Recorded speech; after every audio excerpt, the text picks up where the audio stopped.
ஸ்டாலின் அவர்களோட ஜாதகத்தை ஒப்பிட்டுதான் நம்ம பார்க்கணும். இது வலுவான ஜாதகம், சரிங்களா? இப்போ இந்த புதன் தசை அதிநட்பு வீட்டில் உட்கார்ந்துக்கிட்டு சந்திர அதியோகத்தில் இருந்து தசம் நடத்துது. இது முதல் தர யோகம், வலுவா இருக்குது. அதே சமயத்துல இப்போ லக்னாதிபதி புத்தி நடக்கும்போது இவருக்கு முதல் தரமான முதல்வர் யோகம் கிடைக்கணும், சரிங்களா? ஆனா இங்க பாருங்க, கிரகங்களோட விளையாட்டை நல்லா புரிஞ்சுக்குங்க. 2027 அப்புறம் ஐயா எடப்பாடி அவர்களுக்கு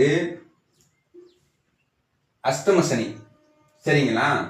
அஷ்டம சனி வரும்போது நாம என்ன நினைக்கிறோமோ அதுக்கு எதிர்மாறாத்தான் நடக்குங்கிறது தான் யதார்த்தமான உண்மை, சரிங்களா?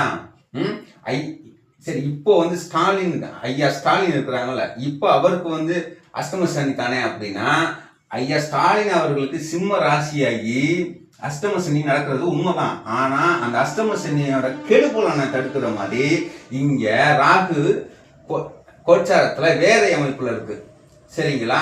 ஆனா இந்த அமைப்பு இவருக்கு இல்லை, புரியுதுங்களா? சரிங்களா? அப்போ இங்க அஷ்டம சனி காலத்துல நம்மளோட முயற்சி எல்லாம் வீணடிப்போம் அப்படிங்கிறது தான், முயற்சி எதுவும் கைகூடாதுங்கிறது தான் உண்மை, சரிங்களா? இங்க